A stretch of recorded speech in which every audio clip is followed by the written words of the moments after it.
मलाई सानोदेखि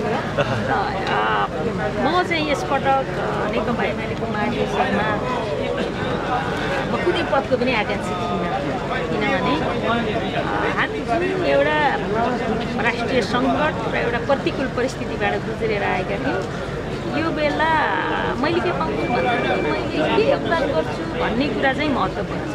त्यसकारण कुनै आकाङ्क्षा राख्यो भने दुःखी भइन्छ अनि प्राप्ति भएन भने झन् दुःखी हुन्छ। त्यसले गर्दा मेरो त तपाईँहरूलाई सुन्नुभयो होला म राष्ट्रिय सभाको बोल्दाखेरि के भनेको कि म अनकन्डिसनल फर्केको छु र मेरो कुनै केही कुराको प्राप्तिको मेरो आकाङ्क्षै होइन किनभने आजको सङ्कटको समाधानको लागि एमाले नै एउटा राष्ट्रिय शक्तिको रूपमा एक प्रकारको निर्णायक शक्ति बनाउनुपर्छ भन्ने मान्छेको नारा छ।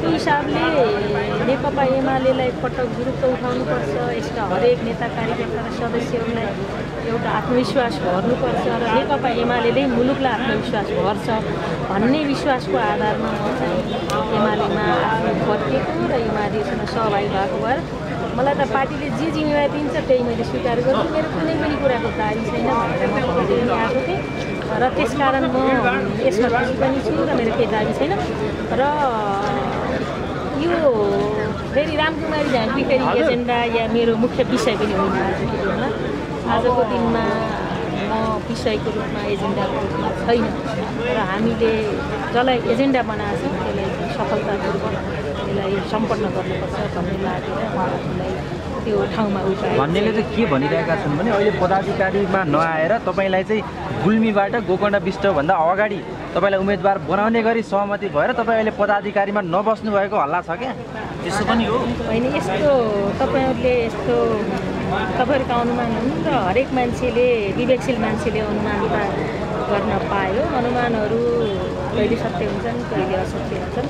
अब मेरो त सबै सिनियर हो नेताहरू होइन उहाँहरूप्रति सबैप्रति सम्मान छ व्यक्तिगत हिसाबले कुनै टिप्पणी छैन र म यो अघि उछुना पाछुना गरेर दौड्ने मान्छे पनि होइन। म कुनै पदको लागि मान्छेले मलाई कसरी न्यारेटिभ बनायो होला त थाहा छैन तर म आजसम्म म कुनै केही कुरा आफ्नो निजी प्राप्तिको लागि दौडे मान्छे पनि होइन। त्यसो भयो भने अचम्म नमान्ने भयो के अरे चुनाव त आउनै पर्यो अनि सबैलाई भन्दा पहिले मलाई टिकट पो पार्टीले कसरी निर्णय गर्नु त्यो ठाउँमा जुन गोकर्ण विष्ट तपाईँ एकै ठाउँमा लड्नुहुन्छ। पहिला चुनाव लडेकै क्षेत्र हो। मैले एउटा सफिसियन्ट भोटले आफ्नो निर्वाचन गत निर्वाचन लुज गरेँ त्यस कारण मेरो आफ्नो निर्वाचन क्षेत्र कन्स्टिट्युएन्सी त हो नै हो।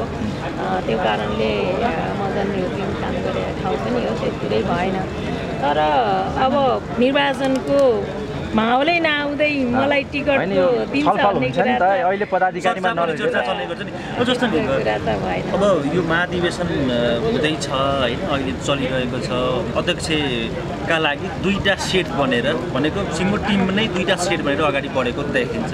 के देखिन्छ सम्भावित मत परिणाम चाहिँ? यो दुईटा सेट हुने कुरा सामान्य लाग्छ किनभने हामीले 8औँ महाधिवेशनदेखि यस्तो अभ्यास गरेर आएका हौँ। 8औँ 9औँ अनि यो 11औँ अनि 10औँमा पनि लगभग अलिअलि भएको क्या र त्यस कारण यो नौलो घटना होइन। अब आजको हिसाबले चाहिँ नेतृत्वमा कमरेड देवी ओलीको विकल्प खोजिहाल्ने बेला होइन भन्ने कुरा म मात्रै होइन सायद सबै मान्छेलाई तपाईँ स्याम्पलिङ गर्नुभयो भने त्यसो भन्नुहुन्छ पार्टीको नेता कार्यकर्ताले। त्यही कारणले गर्दा नेतृत्वमा उहाँ आउने कुराको सुनिश्चितता त छँदैछ।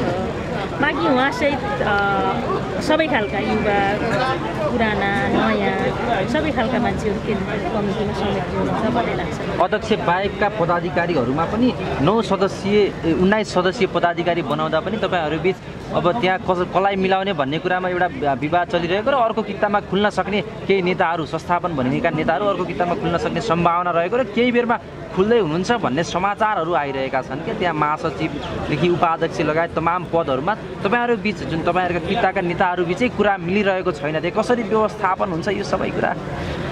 म चाहिँ यो अब यी सबै अनुमान हुन्।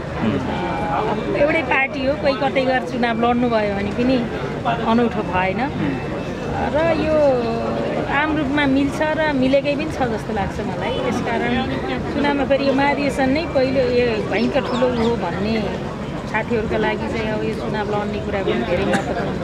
अक्सर मलाई यस्तो चुनाव